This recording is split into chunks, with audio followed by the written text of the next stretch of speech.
to Natalie and Tony Show. And I have a funny joke.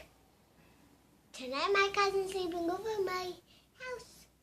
And I'm not joking about that. But 50 more days and 100 and she's sleeping over my house. Uh-oh. Alright, why you want my shoulders?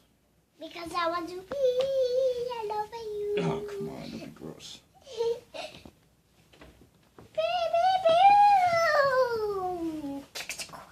Get off of me. Alright, hey, I have a question for you. What?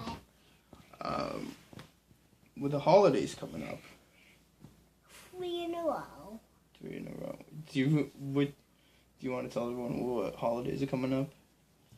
My birthday, Christmas, and Halloween. No. Halloween already passed. No, it didn't. Yeah, it did. No, it Yes, it did. didn't. Those are called burgers on your Halloween candy. Huh? Right? No.